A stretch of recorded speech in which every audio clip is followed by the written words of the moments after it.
Here's Dan Shapiro to help you find your edge, master your process, and own your future.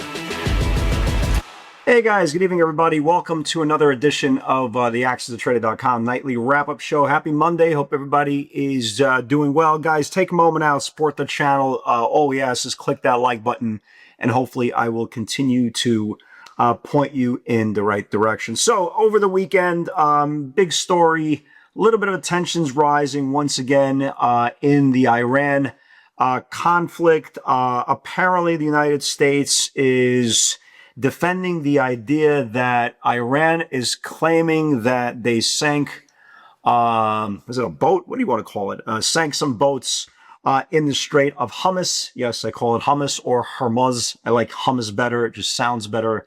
So much more fun to say.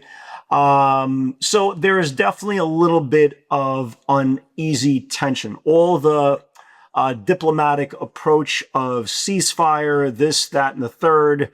Well, everybody's kind of trying each other and seeing exactly what they could get away with. The Dow didn't like the news. Dow down about 1%, 500 points, not the end of the world. S&P down, 0.4%. NASDAQ did very, very well. Again, NASDAQ's down less than 0.2%. You can see by the chart on the QQQs, the momentum continues to be moving, right? And every single headline that we saw this morning, whether it was a denial from the United States that Iran sank some boats, or the United States claiming that Iran attacked the UAE. The point is technology continues to be strong. Right hook, left jab, uppercut, body blow, left and right, yada yada yada. Here we are. The same culprits continue to move higher. You got MU, Stairway to Heaven. SanDisk just doesn't care. I think that's the best way of saying it, right? SanDisk just absolutely doesn't care. Micron doesn't care. CoreWave today had a beautiful breakout right from the word go. This is definitely my trade of the day today, above the April highs. That doesn't care in the world. After the close, you had PLTR. PLTR actually came out with a pretty good quarter. Let's talk about the quarter on PLTR.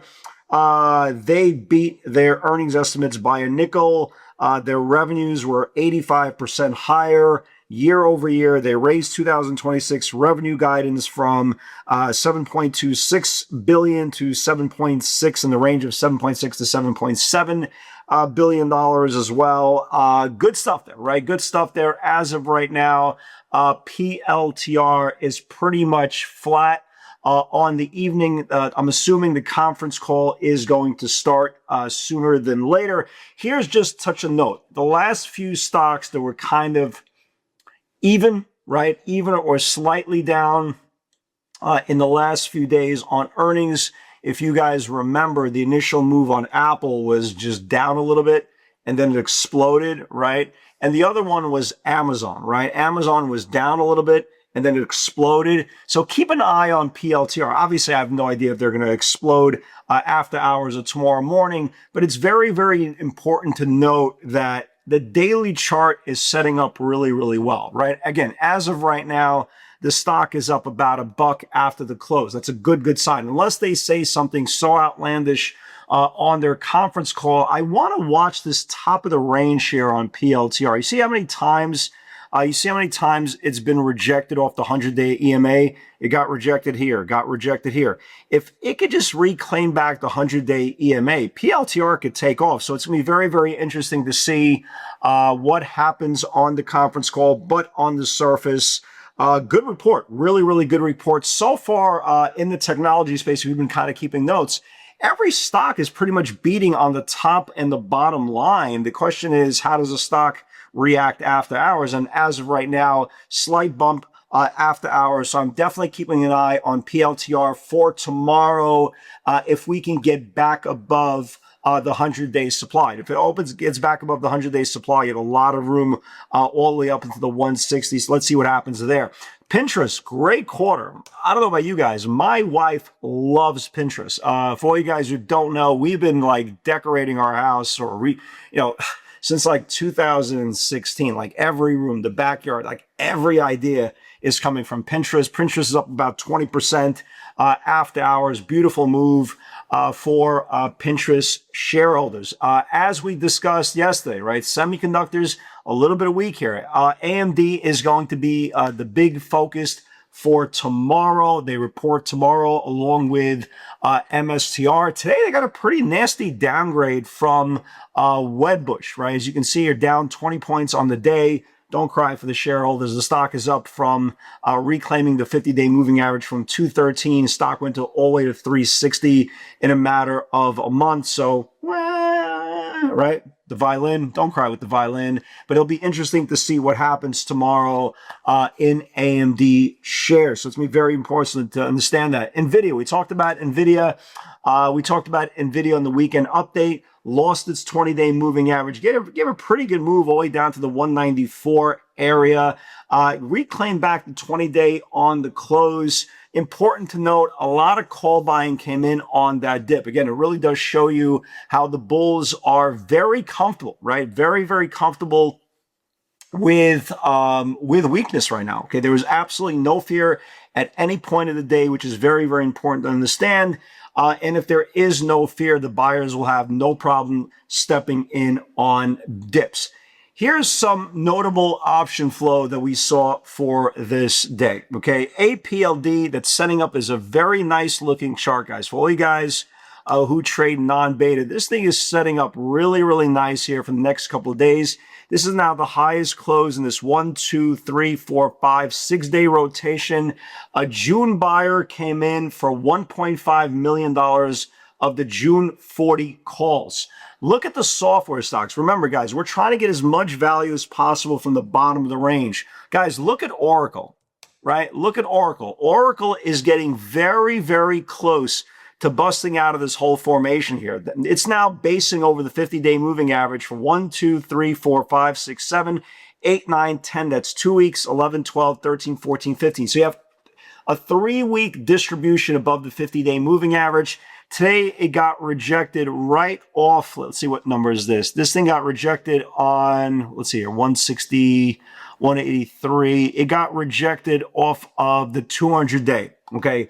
Very important, guys. If you think the 50-day moving average important, guys, watch Oracle for tomorrow. If they could reclaim back the 200-day moving average, weekly call buyers came in on repeat for the 190s, okay? We saw also for next week, the 515 $200 calls. I don't believe they have earnings for the next several weeks. I think they have it for, I think they have it a little bit later in the month, if not June. So definitely you're seeing some deep out of the money call buyers come in, not only on the weekly, also with the 515 $200 calls. I like this setup on IONQ. I know they report in a couple of days, right? It got rejected off the top of the channel here, right? Top of the channel here. It traded on April 22nd to 49.13. Today's high is 49.13. Guys, they were betting pretty aggressively. I know they report earnings in 3 days. There was a buyer who came in for very aggressive on the 515 expiration. So they're betting for next week, which is kind of odd considering they're reporting in 3 days. But the 515 expiration saw repeat buyers of the $50 calls and the $60 calls. A buyer of 1.4 million came in for the August 21st 65 call expiration. Again, very, very notable. Some other names I'm definitely watching.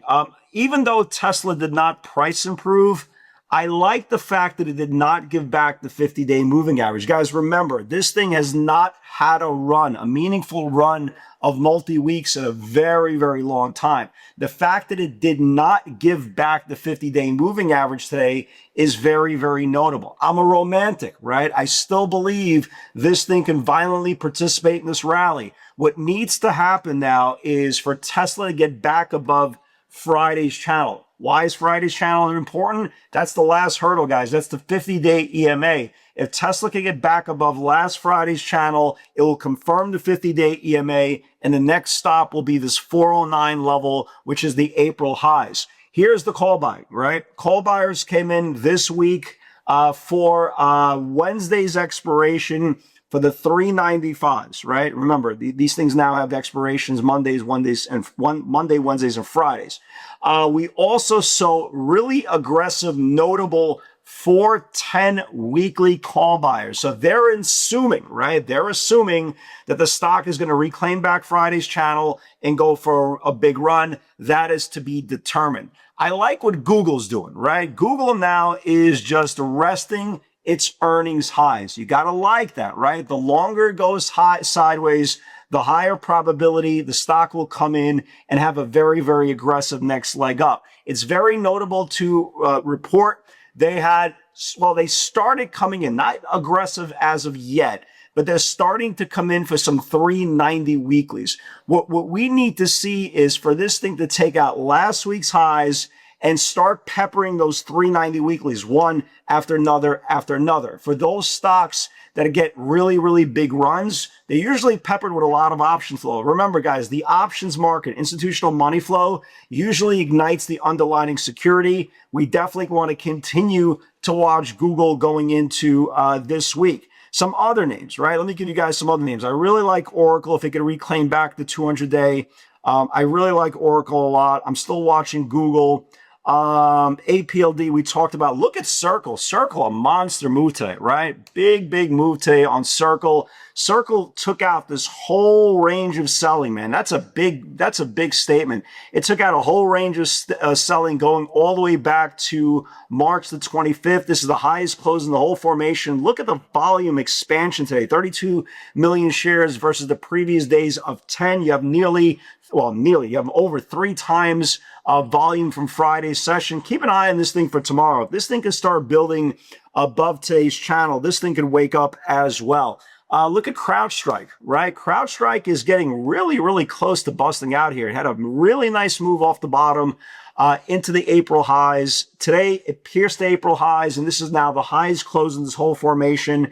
Keep an eye on that as well. So tomorrow, you got a big day here. I would like to see Tesla maybe give one more day of consolidation because, again, if they start pounding those 410 weeklies and we can reclaim back Friday's channel, it's going to explode. Again, we're watching CoreWave for a second-day run. We're watching Circle for a second-day run tomorrow. We're watching APLD if it starts reclaiming back today's channel, and Oracle above the 200-day moving average. Guys, if you are interested in pivots, all it takes is 30 days. Come to the webinar, hang out, see if it's a good fit for you. Guys, have a great night, everybody. God bless. Let's go Nits!